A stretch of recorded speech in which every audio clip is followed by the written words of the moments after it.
Hello दोस्तों, कैसे हो आप सभी। तो फिर से एक बार स्वागत है आपका हमारे चैनल एडिक्शन ऑफ स्टडी में। ठीक है, लास्ट टाइम हमने चैप्टर नंबर 1 पढ़ा था हॉर्नबिल बुक का।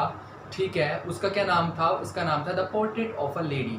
उसी बुक का क्लास 11th इंग्लिश की बुक हॉर्नबिल का चैप्टर नंबर 2 हम पढ़ने जा रहे हैं, जिसका नाम है we are not afraid to die.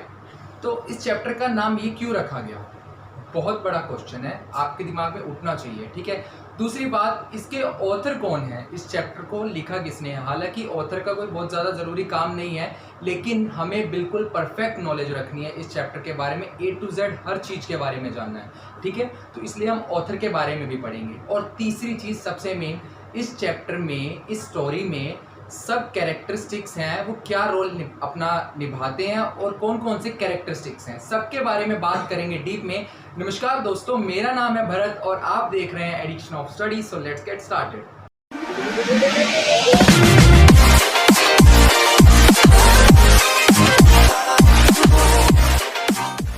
तो दोस्तों, हमारी स्टोरी में दो ऑथर हैं, एक का नाम है एलन ईस्ट और एक का नाम है हमारे गॉर्डन कुक। ठीक है, तो जो हमारी एलन ईस्ट है, इन्होंने स्टोरी लिखने में हेल्प करी है, लेकिन जो गॉर्डन कुक है, ये स्टोरी में नरेटर हैं। तो इसलिए थोड़ी देर के लिए हम एलन ईस्ट को थोड़ा सा साइड में कर देते हैं और बात करते हैं गॉर्डन कुक के बारे में। तो जो हमारे गॉर्डन कुक है, वो एक 37 ईयर्स ओल्ड बिजनेसमैन है, जो कि अपनी फैमिली के साथ एक वर्ल्ड टूर प्लान करते हैं। ठीक है, तो अब इनकी फैमिली के बारे में बात कर लेते हैं, जिसमें पहला कैरेक्टर जो हमारे पहला कैरेक्टर है वो है हमारे गॉर्डन कुक। सेकंड कैरेक्टर है जो गॉर्डन कुक की वाइफ, जिनका नाम है मैरी। ठीक है, थर्ड कैरेक्टर है इनका बच्चा, जिसका नाम है जोनाथन, जो कि 6 साल का एक लड़का है। और चौथा कैरेक्टर है एक बच्ची, जो कि दोनों की बच्ची है, जिसका नाम है सुजेन, ये 7 साल की है। ठीक है, तो ये 4 कैरेक्टर्स हैं पूरी फैमिली में, जो मिलकर एक वर्ल्ड टूर प्लान करते हैं। तो बढ़ते हैं हमारी स्टोरी की तरफ आगे। तो दोस्तों, चारों मेंबर, जिसमें गॉर्डन कुक, सुजेन, मैरी और जोनाथन, ठीक है, चारों मेंबर मिलकर एक जगह है। कौन सी जगह है? इंग्लैंड में एक जगह है प्लाईमाउथ। ठीक है, तो जो हमारी प्लाईमाउथ जगह है, वहां से ये सी वॉयज के लिए पूरी फैमिली निकलती है। सी वॉयज का क्या मतलब है? सी वॉयज का मतलब होता है समुद्री यात्रा। ठीक है, इस वर्ड को याद रखना बहुत जरूरी है, क्योंकि आपके जो क्वेश्चन आंसर्स होंगे उसमें आपकी ये बहुत ज्यादा हेल्प करेंगे। ठीक है, तो ये चारों मिलकर सी वॉयज के लिए निकलते हैं। किसकी कॉपी कर रहे हैं? ये कॉपी कर रहे हैं जेम्स कुक की, जो आज से 200 ईयर्स पहले एक वर्ल्ड का टूर का चक्कर लगा चुके हैं, पूरे वर्ल्ड का चक्कर लगा चुके हैं। ठीक है, तो ये जेम्स कुक की कॉपी करने के लिए पूरी की पूरी फैमिली बाहर निकल रही है। ठीक है, अब ये पूरी फैमिली टूर पर निकल रही है, लेकिन किस चीज पर निकल रही है? ये निकल रही है वेव वॉकर पर। अब वेव वॉकर क्या है? बहुत अच्छा क्वेश्चन है। वेव वॉकर एक शिप है, जो कि गॉर्डन कुक की फैमिली को मदद करती है पूरी सी वॉयज को पूरा करने में। और अब इस जो वेव वॉकर है, इसकी कुछ हम खूबियां जान लेते हैं। सबसे पहली खूबी इस वेव वॉकर की ये है कि 35 मीटर लॉन्ग है। दूसरी खूबी है जो इस वेव वॉकर की, कि ये 30 टन भारी है। और जो तीसरी खूबी है इस वेव वॉकर की, कि ये वुडन से बनी हुई है। ठीक है, तो ये है हमारी पूरी वेव वॉकर की इंफॉर्मेशन। ये जगह कहां से स्टार्ट होती है, कौन से बंदरगाह से स्टार्ट होती है? प्लाईमाउथ एक जगह है इंग्लैंड में, वहां से स्टार्ट होती है। और 4 कैरेक्टर्स अभी हमारी स्टोरी में इंट्रोड्यूस हो रहे हैं। ठीक है, तो बढ़ते हैं हमारी स्टोरी की तरफ आगे। तो दोस्तों, अब ये पूरी की पूरी फैमिली रवाना हो जाती है वर्ल्ड टूर पर, सी वॉयज पर। ठीक है, और इस पूरी जर्नी की कैलकुलेशन करते हैं जब गॉर्डन कुक, तो ये पूरी 3 इयर्स की जर्नी होती है। 3 साल में पूरे वर्ल्ड का चक्कर कंप्लीट करने की कैलकुलेशन बनाई जाती है। ठीक है, तो जो इनका फर्स्ट ईयर होता है, जो फर्स्ट ईयर होता है इनका, बहुत नाइसली निकलता है। ये 1,05,000 किलोमीटर, 1,05,000 किलोमीटर अच्छी तरह से तय कर लेते हैं। इनको कोई भी दिक्कत नहीं आती इसको तय करने में। ठीक है, और ये कहां से कहां तक तय करते हैं? ये करते हैं वेस्ट अफ्रीका से केप टाउन तक, ये पूरा का पूरा सफर तय कर लेते हैं। तो जो हमारी स्टोरी के 3 इयर्स का जो फर्स्ट पार्ट है, वो तो बहुत अच्छा निकल गया, लेकिन जो हमारा सेकंड पार्ट है, ये बहुत जरूरी है। जो हमारा सेकंड पार्ट है, इसी में पूरी की पूरी स्टोरी है। ये फर्स्ट पार्ट तो बहुत जल्दी खत्म हो गया कि उन्होंने अच्छे से 1 साल पूरा बिता लिया, लेकिन जो हमारा सेकंड पार्ट है इसमें काफी कुछ होने वाला है, काफी सारी रोमांचक चीजें होने वाली है। जानते हैं वो क्या है। सबसे पहली बात तो जब फर्स्ट पार्ट कंप्लीट हुआ, ये केप टाउन तक पहुंच गए। अब केप टाउन से इनको जाना है ईस्ट की तरफ इनको ट्रेवल करना है। लेकिन जो ईस्ट की जो सी होती है वो वर्ल्ड की सबसे रफेस्ट सी मानी गई है स्टोरी के अंदर, और इसे क्या कहते हैं, इसे कहते हैं इंडियन ओशन भी कहते हैं। तो सबसे वर्ल्ड्स रफेस्ट सी माना गया है इनको, ठीक है। अब इसको ट्रेवल करना है, तो गॉर्डन कुक क्या करते हैं, यहाँ पर थोड़ी सी समझदारी अपनाते हैं। वो जानते हैं कि वो अकेले अपनी फैमिली के साथ ट्रेवल नहीं कर सकते, तो वो यहाँ पर क्या करते हैं, 2 क्रू मैन को हायर करते हैं। यहाँ पर 2 कैरेक्टर्स और इंट्रोड्यूस कर रहे हैं, 2 कैरेक्टर्स और फाइनल कैरेक्टर। 4 कैरेक्टर्स पहले मैंने आपको बता दिए थे, जो कि फैमिली थी पूरी, जो गॉर्डन कुक के 4 मतलब फैमिली के 4 मेंबर थे। अब जो 2 कैरेक्टर हैं इनका नाम है, जो 2 क्रू मैन है, इसका पहले क्रू मैन का नाम है लैरी विजिल और दूसरे क्रू मैन का नाम है हर्ब सीगलर। तो ये दोनों भी बहुत ज्यादा इंपॉर्टेंट रोल निभाएंगे स्टोरी में, ठीक है। तो अब बढ़ते हैं स्टोरी की तरफ आगे, ठीक है।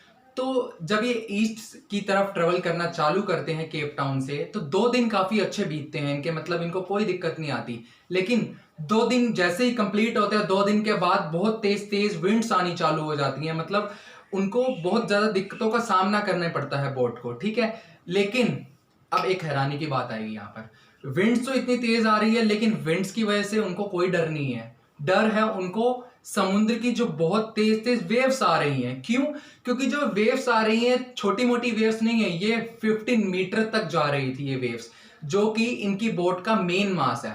अब मेन मास क्या होता है? मेन मास होता है सेंटर में, शिप के सेंटर में एक पोल होता है, centre pole of the ship, जो कि बहुत ज्यादा ऊंचा होता है। तो आप अंदाजा लगाइए 15 मीटर्स लॉन्ग वेव आ रही थी जो मेन मास से भी ऊपर जा रही थी, तो सोचिए कि वो कैसे लहरें उठ उठ कर बार बार शिप के ऊपर आकर गिर रही थी, ठीक है। तो इतनी ज्यादा दिक्कतों का उनको सामना करना पड़ रहा था, ठीक है। तो अब बढ़ते हैं स्टोरी में आगे।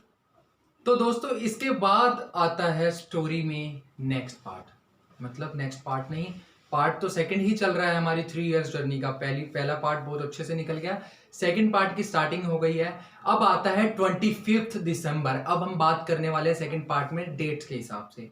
तो जो 25 दिसंबर आता है, इसमें क्या होता है, ये 3500 किलोमीटर अवे आ जाते हैं किससे, केप टाउन से। मतलब अब ये ईस्ट में 3500 किलोमीटर ट्रेवल कर चुके हैं, ठीक है।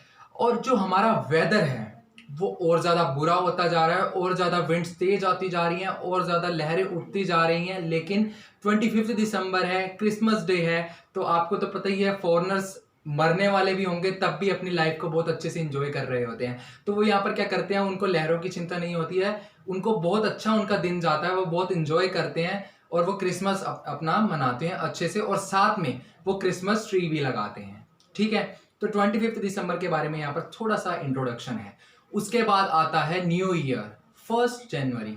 1 जनवरी को क्या होता है, 1 जनवरी की भी यहाँ पर थोड़ी सी इंफॉर्मेशन दे रखी है ऑथर ने कि जो हमारी वेव्स हैं वो और ज़्यादा वेदर ख़राब होता जा रहा है, ठीक है, और ज़्यादा बुरा होता जा रहा है और बिल्कुल भी कंट्रोलेबल नहीं है। उनको पता लगने लग गया था कि हम किसी बुरी तरफ एंटर कर रहे हैं, लेकिन अब क्या कर सकते थे यहाँ पर, अब वो यहाँ पर सिर्फ एक उम्मीद लगा सकते थे और उस तूफान से टैकल कर सकते थे। अब यहाँ पर बढ़ते हैं हम अपनी 2 जनवरी की तरफ। 2 जनवरी मेन पार्ट है। तो दोस्तों अब बात करते हैं 2 जनवरी की, ठीक है। 2 जनवरी को क्या होता है, 2 जनवरी है जो इस चैप्टर का सबसे इम्पोर्टेंट पार्ट चल रहा है। जितनी भी स्टोरी है इसी के अंदर कवर अप हो जाएगी आगे से ज़्यादा, ठीक है। तो 2 जनवरी को क्या होता है, ऑथर कहते हैं कि जो हमारी वेव्स हैं वो और ज़्यादा एनलार्ज्ड होती जा रही हैं, और जो विंड्स है, जो वेदर है, वो इतना ज़्यादा ख़राब होता जा रहा है। मतलब घने बादल छा गए हैं, बिल्कुल भी धूप की किरणें नहीं आ पा रही, बहुत ज़्यादा दिक्कत हो रही है यहाँ पर। किसको, पूरी की पूरी जितनी भी स्टाफ होता है बोट का, सबको बहुत ज़्यादा दिक्कत होती है। इतनी ज़्यादा वेव्स आ रही है, बार बार उठ रहा है, नीचे जा रहा है, बहुत दिक्कत होती है। अब इतनी ज़्यादा तेज़ हवाएँ आ रही हैं। अब इतनी ज़्यादा तेज़ हवा आने से क्या हो रहा है, बोट के अंदर आप जैसे कि स्क्रीन पर देख सकते हैं एक पार्ट होता है जिब, जो कि एक ट्रायंगुलर पीस ऑफ क्लॉथ होता है। आपने अपनी मूवीज़ में भी कई बार देखा होगा, ठीक है। तो ये जो पार्ट होता है जिब, ये क्या काम करता है, ये हमारी बोट की स्पीड को एक्सेलरेट करता है, ठीक है, हमारी बोट की स्पीड को बढ़ाता है और ज़्यादा। तो अब जो ये जिब है, ये बोट के अंदर 3 जिब लगा रखे हैं। कितने जिब लगा रखे हैं? 3 जिब लगा रखे हैं। तो यहाँ पर ये क्या करते हैं, जो 3 जिप्स हैं उसमें से 2 जिप रिमूव कर देते हैं। क्यों कर देते हैं? इसलिए कर देते हैं ताकि बोट की स्पीड थोड़ी सी कम हो जाए। लेकिन अभी भी 2 जिप्स को रिमूव करने के बाद भी जो हमारी बोट है वो 8 नॉट्स की स्पीड से आगे बढ़ रही है, ठीक है। और जो हमारी वेव्स हैं वो इतनी ज़्यादा एनलार्ज्ड है कि जब भी बोट वेव्स के ऊपर जा रही है, क्या हो रहा है, वेव जब आती है बोट यूं ऊपर जाती है और बार बार नीचे आ जाती है, फिर ऊपर जाती है, फिर नीचे आ जाती है। अब जब वेव्स आ रही है और जब बोट ऊपर जा रही है, तो ऑथर कहते हैं कि सामने इतना ज़्यादा बड़ा ओशन दिखता है। जब वेव्स जाती हैं बहुत ज़्यादा बड़ा ओशन उनको दिखाई देता है। तो यहाँ पर ऑथर ये समझा रहे हैं, मतलब थोड़ा सा एनवायरनमेंट समझाने की कोशिश कर रहे हैं कि अब मतलब जैसे डिज़ास्टर जैसे जैसे पास आ रहा है, तो वो उसी तरह से अपना एनवायरनमेंट भी समझाने की कोशिश करते जा रहे हैं, ठीक है। अब इसके बाद क्या होता है? अब इसके बाद ये होता है कि ना इतना ज़्यादा ख़राब वेदर है, इतनी ज़्यादा तेज़ वेव्स आ रही हैं, तो बहुत ज़्यादा हवा भी चल रही होगी, लाजमी सी बात है ना। तो जो हवाएं आ रही हैं, आपने भी जैसा कि कई बार आंधी तूफान आता है तो आपने सुना है कि आपके कानों से बहुत तेज़ फू फू फू करके आवाज़ निकलती है। सेम एग्जैक्टली ऐसी ही आवाज़ ऑथर भी बता रहे हैं कि उनको भी आ रही है, और इतनी ज़्यादा तेज़ आ रही है कि उनके कान दर्द कर रहे हैं। अब और ज़्यादा तेज़ हवाएं चलने लग गई, उनके कान दर्द करने लग गए, स्पीड और ज़्यादा तेज़ होती जा रही है बोट की, मतलब बिल्कुल ही सत्यानाश हो गया है यहाँ पर हर चीज़ का। जो भी उनका टूर चल रहा था सब चीज़ें बेकार हो गई हैं।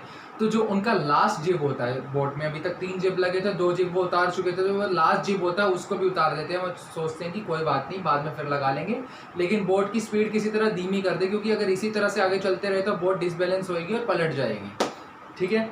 तो अब क्या हो रहा है कि डिज़ास्टर जैसे जैसे पास आ रहा है, ये कुछ तो अब ये बहुत सारी तैयारियां करने लग जाती हैं डिज़ास्टर जैसे जैसे पास होता जा रहा है। तो ये तैयारियां क्या करते जाते हैं? सबसे पहली तैयारी तो ये करते हैं जो बोट का स्टर्न होता है। अब स्टर्न क्या होता है? स्टर्न बोट का जो फ्रंट पार्ट होता है, जो नुकीला पार्ट होता है, उसे बो बोलते हैं। लेकिन बोट का जो बैक एंड पार्ट होता है, आप इस तरह से समझ सकते हो, जो ये बैक एंड पार्ट होता है इसे बोलते हैं स्टर्न। ये किस काम आता है इसके बारे में हमें ज़्यादा जानने की ज़रूरत नहीं है, ठीक है। लेकिन इसमें क्या कर रहे हैं, ये बोट का जो स्टर्न होता है, आपको जो क्वेश्चन पूछा जाएगा, जो चैप्टर में बताया गया वो ये बताया, बोट का जो स्टर्न होता है उसको अच्छी तरह से ये रोप से कवर अप कर देते हैं। क्यों? ताकि शिप्स को, जो इनकी शिप है उसको एक अच्छी तरह से बहुत ज़्यादा स्ट्रेंथ मिल जाए। और साथ में क्या करते हैं, दे डबल लैश एवरीथिंग। अब यहाँ पर क्या मतलब है डबल लैश एवरीथिंग का? मतलब यहाँ पर ये है कि जितनी भी चीज़ें होती हैं जो काम की होती हैं, मतलब बोट्स के जितने भी पार्ट्स होते हैं, उस सब को, उन सब चीज़ों को ये डबल लैश कर देते हैं, दो बार उसको बांध देते हैं, ताकि अच्छी तरह से बोट को स्ट्रेंथ बनी रहे, ठीक है। इसके साथ साथ वो क्या करते हैं, वो लाइफ राफ्ट ड्रिल को भी चेक कर लेते हैं। अभी लाइफ राफ्ट ड्रिल क्या होता है? नाम को हम फिर से रिपीट करते हैं, नाम में ही इसका आंसर छुपा है। Life raft drill.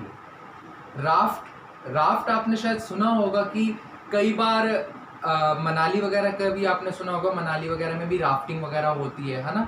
तो ये उसी राफ्ट से रिलेटेड है। वो जो बोट होती है जो कि एक हवा भरी होती है जिसके अंदर, ठीक है, उस बोट को बोलते हैं राफ्ट। तो ये वही है, इसी को वो कहना चाह रहे हैं। लाइफ राफ्ट ड्रिल को चेक कर लेते हैं, उसको अच्छी तरह भर लेते हैं, और इसलिए चेक करते हैं कि मान लीजिए बोट पलट गई, अब बचने का टाइम आया, बाद में उनको पता लग रहा है कि जो हमारी लाइफ राफ्ट ड्रिल थी वो तो लीक थी, है ना। इस टाइम पे अब लाइफ का सवाल है ना, तो हर चीज़ को वो चेकअप करते हैं, अच्छी तरह से चेकअप करते हैं।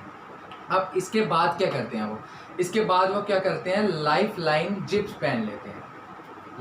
जिप्स पहन लेते हैं। इसका मतलब पहन लेते नहीं है, इसका मतलब ये है लाइफ लाइन जिप्स, या फिर आप ये भी समझ सकते हैं वो रोप्स होती है ना, जो रस्सियाँ, उसको किनारे से बांध देते हैं। जो वहाँ पर जंगला होता है बोट का, उससे बांध देते हैं, और ख़ुद को भी बांध लेते हैं एक रस्सी, लंबी रस्सी से। क्यों? अगर मान लीजिए जैसे जैसे ये, अब मैंने अभी आपको बताया कि बोट इतनी ज़्यादा तेज़ चल रही है, इतनी ज़्यादा वो आ रही है वेव्स, अब मान लीजिए एकदम से बहुत तेज़ झटका आता है और कोई एकदम से नीचे गिर जाता है बोट से, ठीक है। अब वो किसी को बता भी नहीं पाएगा कि वो जब पानी में गिरा है, तो वो ये भी नहीं बोल पाएगा कि मुझे बचाओ। कैसे बचाएगा कोई? अगर आवाज़ ही नहीं पहुंची इतनी ज़्यादा तेज़ हवाओं में, इतनी ज़्यादा तेज़ लहरों में, तो वो क्या करेगा? तो इस टाइम पे वो क्या करेगा, अगर उसने अपनी लाइफ लाइन जिप्स पहनी होंगी तो वो आराम से क्लाइंब कर लेगा, रस्सी को पकड़कर आराम से ऊपर चढ़ जाएगा। ठीक है, अब एक लास्ट बात, और बस एक लास्ट इन्फॉर्मेशन देना चाहता हूँ। मुझे पता है कि थोड़ा सा ओवर हो गया है इन्फॉर्मेशन, लेकिन दोस्तों आपकी नॉलेज बढ़ेगी, आपको एग्ज़ाम में बहुत ज़्यादा अच्छी तरह से आप आंसर कर पाओगे।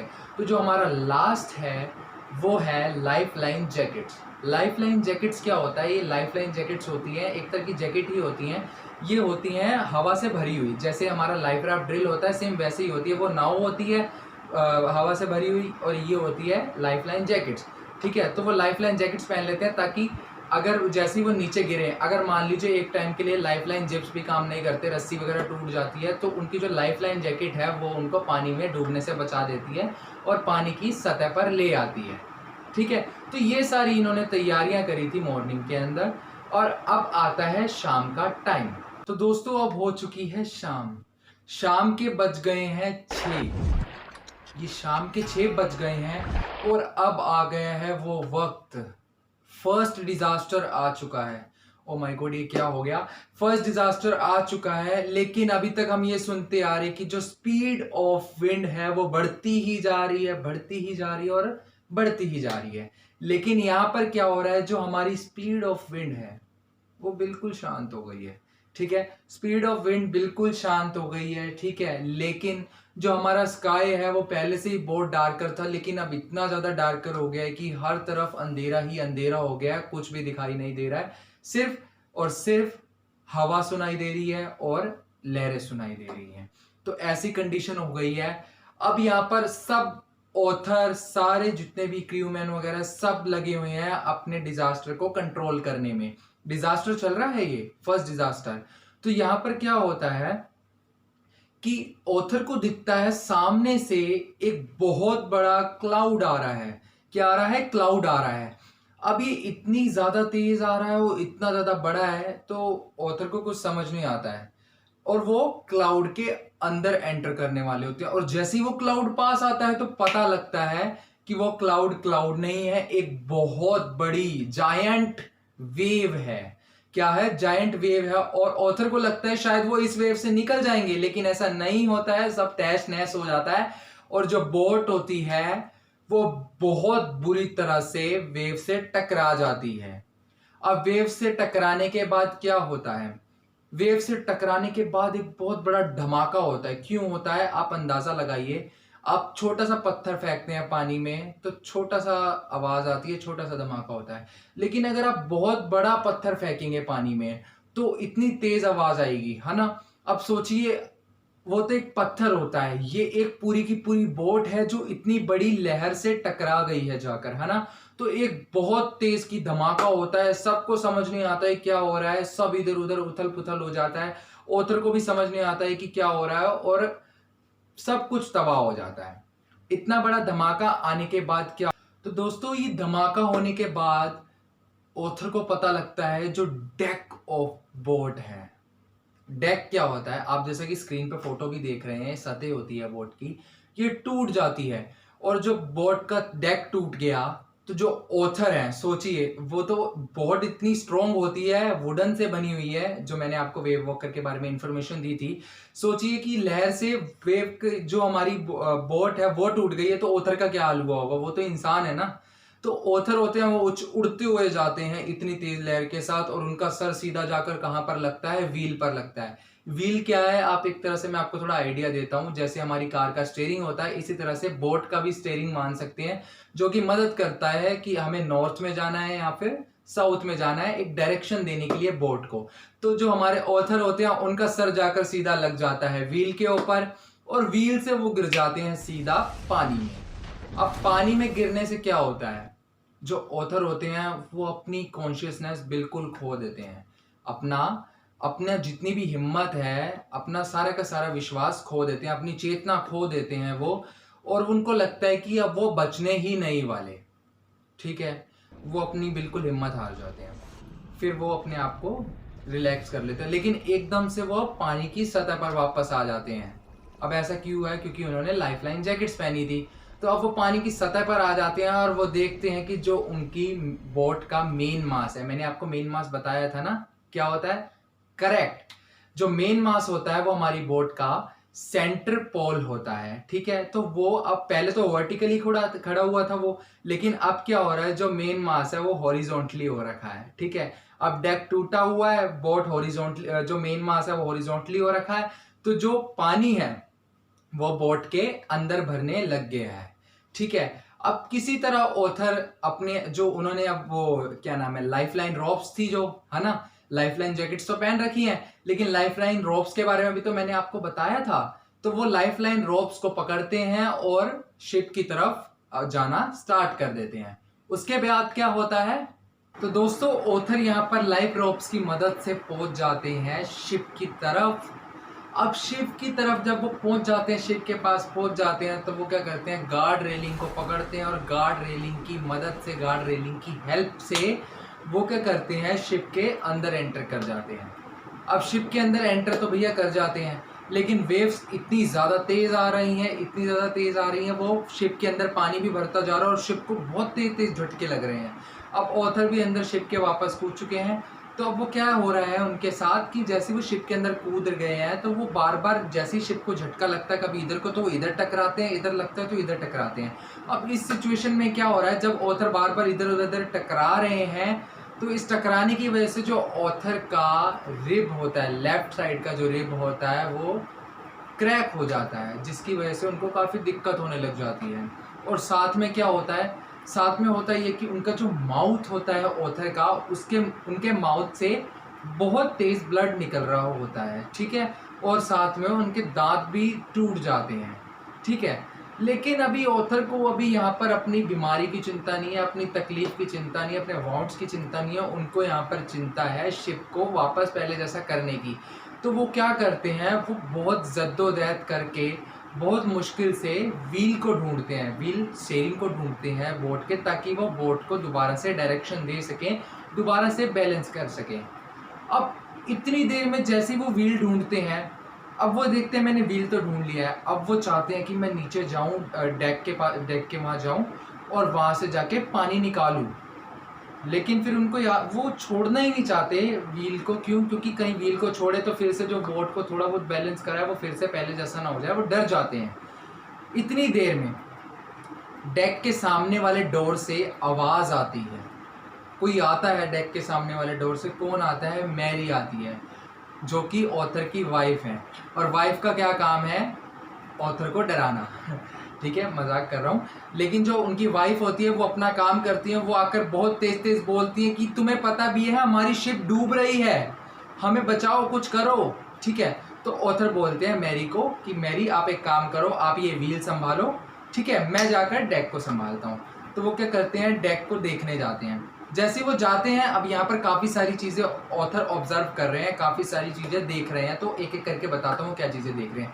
पहले वो देखते हैं कि जो हमारे क्रू मैन्स होते हैं, जो हमारे दो कैरेक्टर्स थे, ठीक है, वो दोनों क्रू मैन्स बेचारे बहुत मेहनत कर रहे हैं, बोट से बाहर पानी निकाल के तेज़ तेज़ फेंक रहे हैं, ठीक है। तो दोनों क्रू मैन्स हमारे यहाँ पर बहुत ज़्यादा मेहनत कर रहे हैं। अब ऑथर क्या देखते हैं, अब ऑथर देखते हैं कि पानी हर जगह हो रखा है, ठीक है, और पानी में कुछ कुछ चीज़ें भी तैर रही हैं। वो चीज़ें क्या है, सबसे पहली चीज़ है उनके क्लॉथ्स, क्योंकि भैया इतनी लंबी जर्नी पर निकले हैं तो क्लॉथ्स तो ऑब्वियस सी बात है कि क्लॉथ्स होंगे उनके शिप में, वो तैर रहे हैं पानी में। और साथ में क्या है, क्रोकरी है, क्रोकरी के साथ साथ चार्ट्स हैं। चार्ट्स कौन से, जो उनके पास नक्शे थे, ठीक है, जो भी मैप्स वगैरह थे, मैपिंग वगैरह थी उनकी जो भी कैलकुलेशन वगैरह वो लिख कर करते थे, जैसे भी करते थे, वो सारी उनके पास थी, वो भी पानी में तैर रहे थे। साथ में टिन्स और टॉयज़ भी तैर रहे थे। अब कुछ बच्चे आपके मन में, कुछ बच्चों के मन में या कुछ दोस्तों के मन में क्वेश्चन आया होगा कि टॉयज़ कौन से थे। तो कोई भी टॉयज़ की क्लैरिफिकेशन नहीं है स्टोरी में, तो आपको इतनी टेंशन लेने की ज़रूरत नहीं है, पूरी A to Z इन्फॉर्मेशन लेकर चल रहे हो आप। अगर आपको ये सब चीज़ें जो मैं बता रहा हूँ याद नहीं हुई ना, तो मेरी वीडियो को एक बार की जगह 2-3 बार देख लेना, अच्छे से याद हो जाएगी, ठीक है। अब बढ़ते हैं आगे। अब ऑथर क्या देखते हैं, इतना सब देखने के बाद अब ऑथर को चिंता होने लग जाती है अपने बच्चों की। मैरी को देख लिया, क्रू मैन्स को देख लिया, लेकिन भैया बच्चे कहाँ पर हैं। तो बच्चों को देखने के लिए अब वो उनके कैबिन की तरफ बढ़ते हैं और जैसे ही वो उनकी कैबिन तक पहुंचते हैं तभी एकदम से ऊपर से आवाज़ आती है कि आपके बच्चे बिल्कुल सुरक्षित हैं, जोनाथन भी सुरक्षित है और सुजैन भी सुरक्षित है। जोनाथन तो बिल्कुल सुरक्षित है, लेकिन जो हमारी सुजैन है उनके सर पर छोटा सा बम्प आ गया है। बम्प थोड़ा सा फूल गया है उनका सर चोट लगने की वजह से। लाजमी है, कोई बात नहीं, ठीक है। तो इस टाइम पे ऑथर को लगता है मेरे बच्चे तो सुरक्षित है ही, इस टाइम पे बच्चों से मिलने का टाइम नहीं है, ये टाइम है बोट को बचाने का, डिजास्टर को कंट्रोल करने का। तो ऑथर क्या करते हैं, फटाफट अपनी हैमर्स ढूंढते हैं, नेल्स ढूंढते हैं, कैनवस को ढूंढते हैं और चले जाते हैं जहां से बोट लीक हो रही है वहां पर, ठीक है। लीकेज को रोकने के लिए वो हैमर और नेल्स का इस्तेमाल करते हैं और किसी तरह लीकेज को रोक देते हैं। तो दोस्तों यहाँ पर अभी वो एक प्रॉब्लम से बाहर निकलते ही हैं तो दूसरी प्रॉब्लम एंटर हो जाती है। अरे बाप रे, अब दूसरी प्रॉब्लम क्या एंटर हो गई है, जो हमारा हैंड पंप है, जो हमारी बोट के अंदर हैंड पंप लगा है, वो पता लगता है कि बिल्कुल ब्लॉक हो गया है। ब्लॉक कैसे हो गया है, क्योंकि इतनी ज्यादा उथल पुथल हुई है पूरी बोट के अंदर, ठीक है। सबके मुंह तक टूट गए हैं, डेक टूट गया है, हर चीज टूट गई है। तो इतना सारा मलबा इकट्ठा हो गया था बोट के अंदर, जो जाकर सीधा हैंड पंप के अंदर फंस जाता है, ब्लॉकेज हो जाती है। अब इस टाइम पर फिर ऑथर देखते हैं, ये जो ऑथर चीजें देख रहे हैं वो मैं आपको बताता रहता हूँ। अब यहाँ पर वो देखते हैं कि जो हमारा इलेक्ट्रिक पंप है, ठीक है, वो जो हमारा इलेक्ट्रिक पंप है वो भी शॉर्ट सर्किट हो गया है, ठीक है। इलेक्ट्रिक पंप शॉर्ट सर्किट होने की वजह से जो हमारी बोट के अंदर जो वाटर लेवल है वो अब अलार्मिंग मार्क से भी ऊपर जा रहा है। जैसे अभी आपने गांव में भी वगैरह में, डैम्स वगैरह में भी देखा होगा, एक अलार्मिंग मार्क होता है जिससे ऊपर अगर पानी आ रहा होता है तो बाढ़ आ जाती है। सेम वही सिचुएशन यहाँ पर बोट में भी हो रही है कि जो हमारे अलार्मिंग मार्क है उससे भी ज्यादा ऊपर पानी उठने लग गया है। अब यहाँ पर ऑथर को याद आता है कि उनके पास 2 स्पेयर पंप्स रखे हुए हैं, ठीक है। तो वो स्पेयर पंप्स को जाकर देखते हैं कैबिन में, ठीक है। और जैसे ही वहां पर वो पहुंचते हैं उनको ये बात पता लगती है कि जो स्पेयर पंप्स है वो भी बिल्कुल खराब हो गए हैं पानी पड़ने की वजह से, ठीक है। जो उनके सेल जिप्स से और जो उनके सेल जिप्स के साथ जो उनका मेन एंकर था वो भी डैमेज हो गया, बिल्कुल टूट गया है, ठीक है। लेकिन लास्ट में ऑथर को यहाँ पर याद आता है कि जो उनके चार्ट रूम था उसके अंदर एक और इलेक्ट्रिक पंप रखा हुआ था, ठीक है। तो जो वो एक और इलेक्ट्रिक पंप है, अब यही एक लास्ट उम्मीद है ऑथर की कि शायद वो चल जाए। तो वो जब जाकर देखते हैं, वो ऑथर उस इलेक्ट्रिक पंप को उठाते हैं और जाकर बोर्ड में जब उसको कनेक्ट करते हैं, फिक्स करते हैं, तो वो काम करने लग जाता है, ठीक है। तो यहाँ पर जो हमारा 2 जनवरी है उसकी रात स्टार्ट हो जाती है। ये डिजास्टर तो 6 बजे आया था शाम को 2 जनवरी के, है ना। तो अब रात हो जाती है और यहाँ पर रात को क्या होता है, मतलब सब ये बात बता रहे हैं, ऑथर बता रहे हैं कि ऐसा हो रखा होता है वहां पर, बिल्कुल डार्कर हो जाता है। मतलब हर जगह आप एक बार खुद इमेजिन करने की कोशिश करिए कि एकदम अंधेरा हो चुका है, ठीक है, कुछ भी कहीं पर भी दिखाई नहीं दे रहा है, ठीक है। और उनको अब ऐसा फील होने लग गया है सबको कि ये एंडलेस नाइट है, ये नाइट अब खत्म ही नहीं होने वाली है, ठीक है। अब यहाँ पर धीरे धीरे ये भी होने लगा है क्योंकि उन्होंने एक इलेक्ट्रिक पंप निकाल कर लगा दिया था, फिक्स कर दिया था, इसलिए जो वो इलेक्ट्रिक पंप लगाने की वजह से जो वाटर का लेवल है वो भी धीरे धीरे खत्म होता जा रहा है, ठीक है। तो यहाँ पर हमारे फर्स्ट डिजास्टर की एंडिंग होने वाली है लास्ट में, जब ऑथर सुजैन से बात करते हैं, ठीक है। 2 जनवरी का टाइम था, 2 जनवरी को एक फर्स्ट डिजास्टर आया था जिसमें ये सब कुछ हुआ जो मैंने आपको बताया। अब 2 जनवरी जब खत्म होने वाली है, ऑथर लास्ट में पहुंचते हैं सुजैन के पास और वो क्या बोलते हैं सुजैन को कि तुमने मुझे पहले क्यों नहीं बताया कि तुम्हें चोट लग गई थी, ठीक है। तो यहाँ पर सुजैन क्या कहती है कि अगर मैं आपको पापा पहले ये सब कुछ बता देती, ठीक है, तो आपका कॉन्फिडेंस डाउन हो जाता, आप मेरी तरफ ध्यान देते, आपको और भी बहुत सारे काम थे, आप उस पर ध्यान नहीं दे पाते। मेरी तो ये छोटी सी चोट है, ये बम्प ठीक हो जाएगा, आज नहीं तो कल ठीक हो जाएगा, ठीक है ना। लेकिन अगर उस टाइम पे मैं आपको डिस्टर्ब करती तो आप अपने काम से डिस्ट्रैक्ट हो जाते। यहाँ पर ये ऑथर कहने की पूरी सिचुएशन को समझा। तो दोस्तों अब आती है 3 जनवरी, ठीक है। 3 जनवरी की मॉर्निंग यहाँ पर चल रही है और जितने भी सभी के सभी जितने भी स्टाफ मेंबर्स हैं जो बोट के, ठीक है। अब क्या होता है, वो पानी निकालते नहीं है क्योंकि उनकी जो बोट का वाटर लेवल होता है वो नीचे आने लग जाता है और जो मार्क होता है उससे भी नीचे जाने लग जाता है, तो मतलब वो खतरे से बाहर है। ठीक है। तो डिजास्टर खत्म हो गया है, खतरे से अब वो बाहर आने लग गए हैं, लेकिन अब उनको रेस्ट करने का यहाँ पर टाइम तो मिल जाता थोड़ा सा, लेकिन ये रेस्ट भी ज़्यादा रिलैक्सेशन ज़्यादा लंबे टाइम तक नहीं रहता है। क्यों? क्योंकि उनको पता लगता है कि जो उनकी बोट है, उनकी जो वाटर लाइन है वहाँ पर लीकेज मिला है, ठीक है। अब वहाँ पर लीकेज मिला है और वो ये चीज़ देखते हैं कि जो उनकी बोट का मेन फ्रेम है ना, जो उनकी बोट का मेन फ्रेम है वो अच्छी तरह से टूट गया है, ठीक है। और जो बोट का पूरा सेक्शन है वो किस पे डिपेंडेंट है? वो डिपेंडेंट है कबर्ड पार्टिकल्स के ऊपर, ठीक है। अब पूरा का पूरा बोट का सेक्शन कबर्ड पार्टिकल्स के ऊपर डिपेंडेंट है, इसलिए ज़्यादा दूर तक बोट जा नहीं सकती। तो अब तो इनको ऑस्ट्रेलिया पहुंचना था ना, ऑस्ट्रेलिया, लेकिन अब इस हालत में ऑस्ट्रेलिया तो जा नहीं सकते। अब भैया ऑस्ट्रेलिया तक बोट नहीं जाएगी, ठीक है। रास्ते में ही बोट अगर फिर बिल्कुल फिर से डूब जाएगी तो ये सब डूब जाएंगे। तो यहाँ पर क्या सिचुएशन, इन्होंने क्या सॉल्यूशन निकाला होता है? यहाँ पर वो क्या करते हैं, अपने चार्ट्स निकालते हैं, अपने मैप्स निकालते हैं और वापस देखते हैं सब कुछ। और जब वो देखते हैं तो वो ये चीज़ पाते हैं कि यहाँ से कुछ दूरी पर कुछ आइलैंड्स हैं, ठीक है, 2 आइलैंड्स हैं। तो वो उनकी कैलकुलेशन करने में लग जाते हैं कि उन आइलैंड्स तक कैसे पहुंचा। तो दोस्तों इस तरह से बिल्कुल जनवरी 3 भी निकल जाती है। अब आती है जनवरी 4, ठीक है। इंसिडेंट को जो भी वाटर लेवल वाला हमारा इंसिडेंट हुआ है, इसको हो चुके हैं टोटल 26 आवर्स, ठीक है। अब यहाँ पर क्या होता है, ये सभी बहुत भूखे हैं और यहाँ पर मैरी को कुछ बिस्किट्स मिलते हैं खाने को, ठीक है। तो वो सब में बिस्किट शेयर करती है, अपने जितने भी बिस्किट के पैकेट्स मिलते हैं उनको खाने को। और आपको जानकर बहुत ज़्यादा हैरानी होएगी कि ये 2 दिन में पहला मील है इनका। 2 दिनों में पहली बार, मतलब पहली रोटी खा रहे हैं अपने। 2 दिनों से इन्होंने पेट में कुछ भी नहीं खाया था, ठीक है, कुछ भी नहीं डाला था। तो यहाँ पर जनवरी 4 की इस तरह से स्टार्टिंग होती है। और अब क्या होता है, अब जनवरी 4 में आता है second disaster. First disaster start हुआ था हमारा 2 जनवरी को। अब जो हमारा सेकंड डिजास्टर चालू हो रहा है, ये हो रहा है 4 जनवरी के शाम 4 बजे से, ठीक है। अब शाम के 4 बज जाते हैं और क्या होता है, जो विंड्स होती हैं वो फिर से तेज चलने लग जाती हैं, ठीक है। जो वेदर होता है वो फिर से ख़राब होने लग जाता है, जो वेव्स होती हैं वो फिर से ऊंची ऊंची उठने लग जाती हैं, ठीक है। अब इतने में, मतलब जैसे 4 बजे से स्टार्ट होता है तो उसके बाद स्टोरी में डायरेक्टली यहाँ पर पहुँच जाते हैं हम जनवरी 5 को, ठीक है। तो अब जनवरी 5 को क्या होता है, जो जनवरी 5 होती है उसमें सब लोग होपलेस हो जाते हैं, ठीक है। और यहाँ पर जोनाथन, बहुत इंपॉर्टेंट बात बताने जा रहा हूँ, यहाँ पर जोनाथन अपने फादर से पूछते हैं क्या हम मरने वाले हैं।